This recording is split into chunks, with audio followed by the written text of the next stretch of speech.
Welcome to my channel. ఈరోజు మన recipe దొండకాయతో ఉల్లికారం చేసుకుందామండి.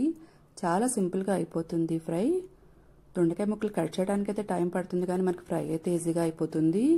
ఇంకా లేట్ చేయకుండా త్వరగా స్టార్ట్ చేసేద్దాం. ముందుగా దొండకాయ ముక్కల్ని ఇలా కట్ చేసుకోవాలి. మరి సన్నగా కాకుండా లావుగా కాకుండా మీడియం సైజులో కట్ చేసుకుందాం. 1 కేజీ దొండకాయలకి 5 ఉల్లిపాయలు తీసుకుంటున్నానండి. 7-8 పచ్చిమిరపకాయలు బాగా కారంగా ఉన్నాయి తీసుకుంటున్నాను. ఇప్పుడు డీప్ ఫ్రైకి ఆయిల్ హీట్ ఎక్కాలి. ఆయిల్ బాగా హీట్ ఎక్కిన తర్వాత దొండకాయ ముక్కలు కొంచెం కొంచెంగా వేసుకుంటూ ఆయిల్లో డీప్ ఫ్రై చేసుకుందాం. మరి బ్రౌన్ కలర్ అవసరం లేదండి, లైట్ బ్రౌన్ కలర్ వస్తే సరిపోతుంది మనకి.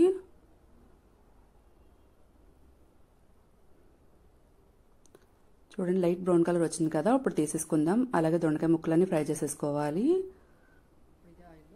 దొండకాయ ముక్కలన్నీ ఫ్రై అయిన తర్వాత కొంచెం ఆయిల్ ఉంచుకొని ఇప్పుడు ఉల్లిపాయ పేస్ట్ వేసుకుందాం. ఉల్లిపాయ పచ్చిమిరపకాయలు బాగా మెత్తగా కాకుండా కొంచెం బరకగా పేస్ట్ చేసుకోవాలి. ఇప్పుడు ఉల్లిపాయ పేస్ట్ని కలర్ మారే వరకు ఫ్రై చేసుకోవాలి. ఇప్పుడు కొంచెం పసుపు వేసుకుందాం.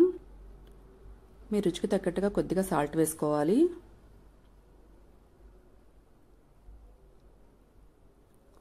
మెత్తగా రుబ్బిన అల్లం వెల్లుల్లి పేస్ట్ కొంచెం వేసుకుందామండి. ఎక్కువ వేసుకోకూడదు, ఈ కర్రీకి కొంచెం అయితే సరిపోతుంది.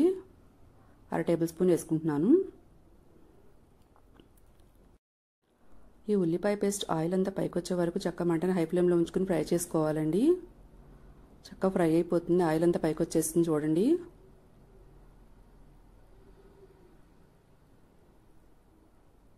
చక్కగా ఆయిల్ అంతా ఇలా పైకి వచ్చే వరకు ఫ్రై చేసుకుందాం. ఇప్పుడు దొండకాయ ముక్కలు వేసుకోవాలి. దొండకాయలు ఇలా ఫ్రై అయితే సరిపోతుందండి. మనకు దొండకాయలు ఫ్రై అయినాయి, ఉల్లిపాయ పేస్ట్ కూడా ఫ్రై అయింది కాబట్టి త్వరగానే అయిపోతుంది ఫ్రై. దొండకాయ ముక్కలు వేసాక కొంచెం ఫ్రై అవనివ్వాలి, ఎందుకంటే మనకి ఉప్పు అల్లం పేస్ట్ దొండకాయ ముక్కలకు పడుతుంది కదా. కొంచెం మంటను మీడియం ఫ్లేమ్లో ఉంచుకుని ఫ్రై చేసుకోవాలి. తర్వాత కారం వేసుకుందాం.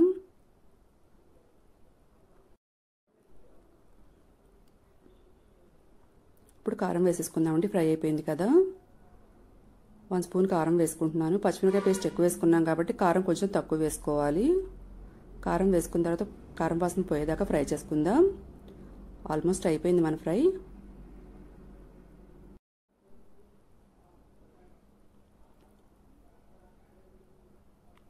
కొంచెం దాల్చిన చెక్క లవంగాల పొడి వేసుకుందాం, కొద్దిగా వేసుకుందాం.